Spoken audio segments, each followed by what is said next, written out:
घुटना, कंधा या कमर, चाहे जैसा हो दर्द, डॉक्टर ऑर्थो आपको देता है दर्द से पूरी आजादी, एक भरपूर जिंदगी।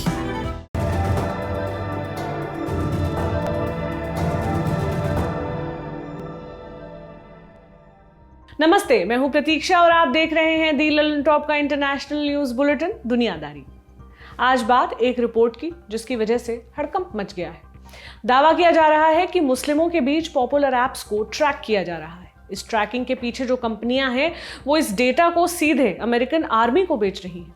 दावा यह भी है कि आर्मी इस डेटा के आधार पर मुस्लिमों को अपना निशाना बना रही है, उनकी जासूसी कर रही है। इस रिपोर्ट के पब्लिश होने के बाद से एक बार फिर अमेरिकी आर्मी पर इस्लामोफोबिया के आरोप लगने लगे हैं। क्या है पूरा मामला, जानते हैं विस्तार से। ये पूरा मामला शुरू हुआ मदरबोर्ड की एक रिपोर्ट से। मदरबोर्ड वाइस मीडिया ग्रुप की एक ऑनलाइन मैगजीन है। 16 नवंबर को छपी रिपोर्ट के मुताबिक यूएस आर्मी कुछ मोबाइल ऐप्स का लोकेशन डेटा खरीद रही है। मतलब ये कि ऐप यूजर किस वक्त कहां पर था और क्या कर रहा था, इसकी सटीक जानकारी आर्मी के पास पहुंच रही है। इनमें कुछ निजी जानकारियां भी हैं जो आमतौर पर एक यूजर किसी अनजान व्यक्ति से साझा नहीं करना चाहेगा, लेकिन ऐसा हो रहा है वो भी बिना उसकी जानकारी के। जिन ऐप्स के डेटा खरीदे गए हैं उनमें से अधिकतर मुस्लिमों में खासे पॉपुलर हैं। एक है मुस्लिम प्रो ऐप। इसके दुनिया भर में 10 करोड़ से अधिक यूजर हैं। ये ऐप नमाज की टाइमिंग का रिमाइंडर देता है। इसमें कुरान की रिकॉर्डिंग भी उपलब्ध है। साथ ही ये ऐप यूजर के लोकेशन के आधार पर किबला का डायरेक्शन भी बताता है।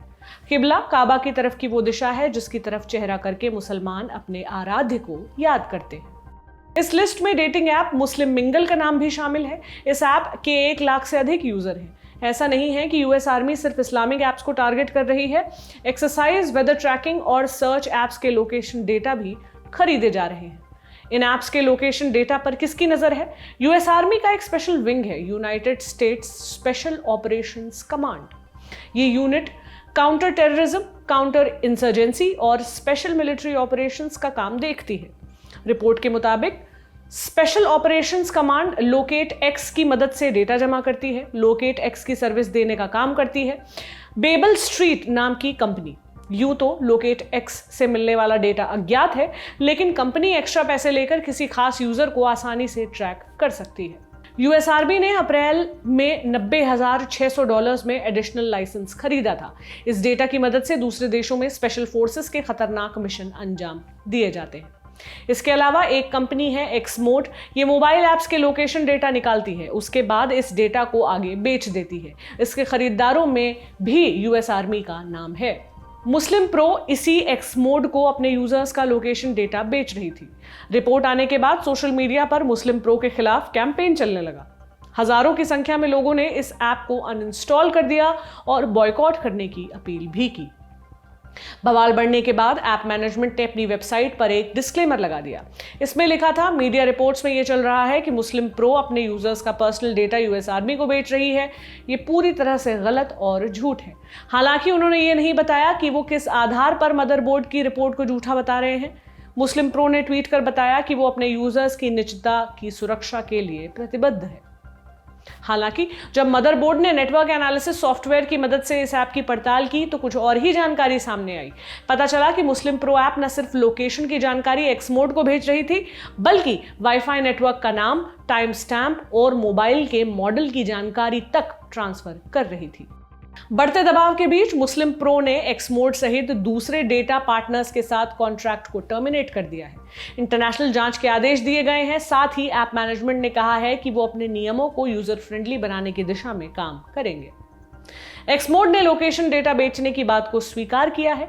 एक्समोड ने कहा है कि वो ये डेटा 3 कामों के लिए बेचते हैं। पहला, आतंकवाद के खिलाफ ऑपरेशन चलाने के लिए, दूसरा साइबर सिक्योरिटी के लिए और तीसरा कोविड-19 के लिए, हॉटस्पॉट्स की पड़ताल के लिए। एक्समोड ने अप्रैल 2020 में कहा था कि उनकी कंपनी अमेरिका में 2.5 करोड़ और विदेश में 4 करोड़ डिवाइसेस के डेटा पर नजर रखती है।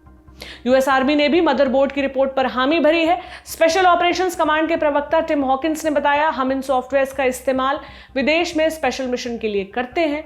उन्होंने कहा कि यूएस आर्मी अमेरिकी नागरिकों की निजता, उनकी सिविल लिबर्टी और उनकी संवैधानिक अधिकारों का सम्मान करती है। जब सब खुलेआम इस खरीद को स्वीकार कर रहे हैं तो इसमें गलत क्या है। साइबर एक्सपर्ट्स की माने तो ये बिना यूजर की जानकारी के हो रहा है, इसलिए ये पूरी तरह से प्राइवेसी राइट्स का उल्लंघन है। कई ऐप डेवलपर्स को ये तक नहीं पता कि उनके यूजर्स का लोकेशन डेटा यूएस आर्मी खरीद रही है, और तो और जब ये सब छिपछिपा कर हो रहा है तो लिमिट क्या है इसका अंदाजा भी किसी को नहीं है। इस बात के बाहर आने से इस्लामोफोबिया के आरोप क्यों लग रहे हैं? ऐसा इसलिए क्योंकि इन ऐप्स के अधिकतर यूजर मुस्लिम हैं।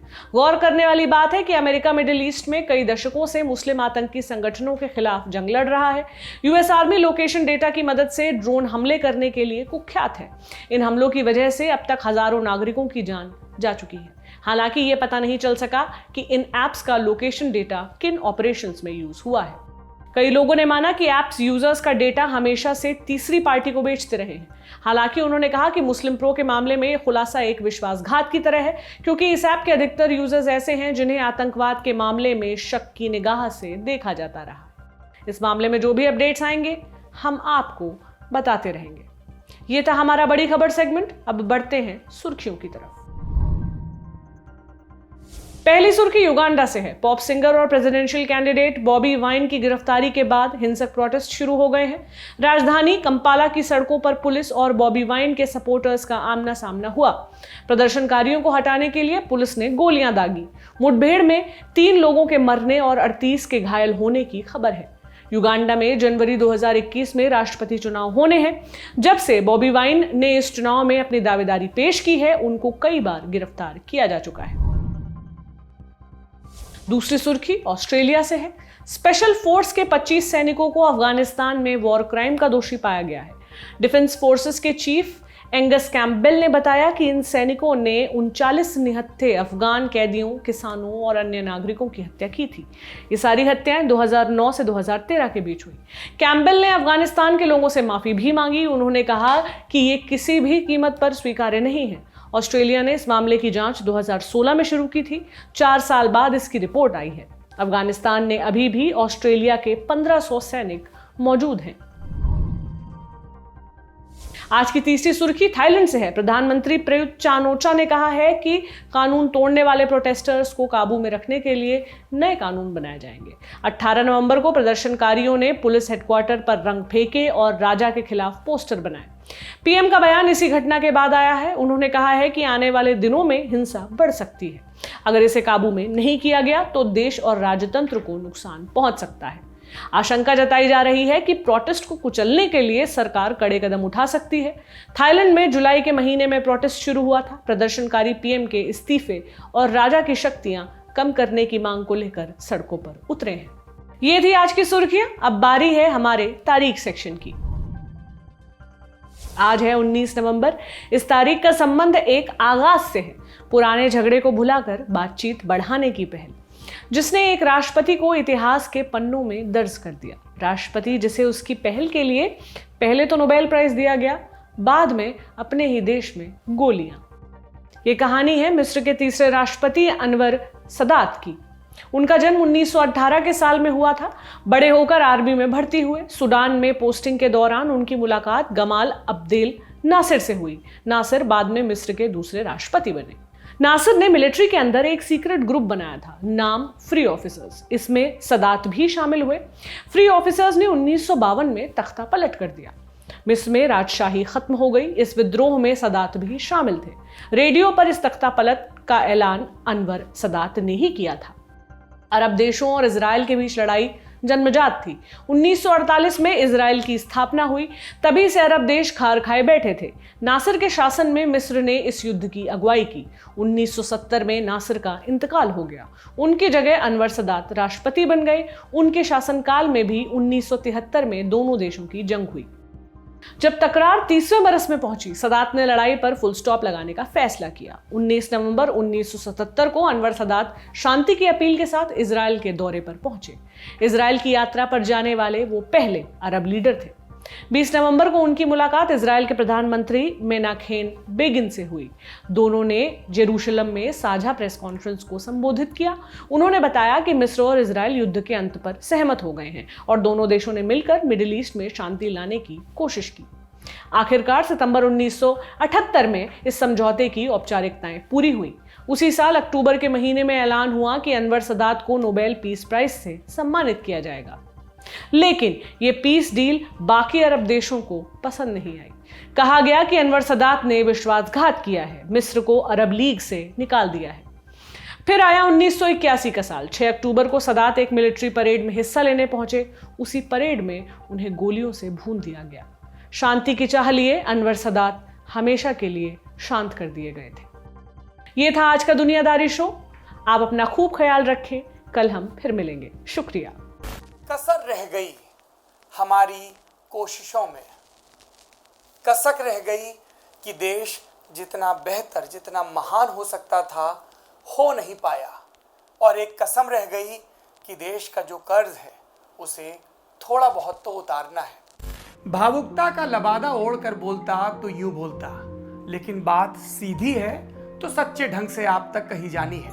लल्लन टॉप लेकर आया है एक नया प्लेटफॉर्म, तेरा तुझको अर्पण। ये प्लेटफॉर्म उन सब भारतवासियों के लिए है जो भारत से दूर किसी दूसरे देश की जमीन पर है, कभी पढ़ाई के लिए, कभी नौकरी के लिए। ये उन सब भारतवंशियों के लिए भी है जिनकी पहचान का हिस्सा ये महान देश है, लेकिन कुछ कसर और कसक है। तो आइए कसम खाएं कि देश को बेहतर बनाएं। हमें आपसे चाहिए आपके हिस्से का ज्ञान, जो आप लल्लन टॉप के जरिए अपने देशवासियों के साथ साझा करें। ये मस्ती के पल भी हो सकते हैं जब आप कहीं घूमने जाएं और आपको लगे कि सिर्फ मेरे यार दोस्त और परिवार वाले ही क्यों, पूरा देश जाने इन नायाब चीज़ों के बारे में। ये पॉलिसी से जुड़ा, ज्ञान से जुड़ा कोई मसला हो सकता है। तो आइए और लल्लन टॉप की इस नई पेशकश तेरा तुझको अर्पण का हिस्सा बनिए।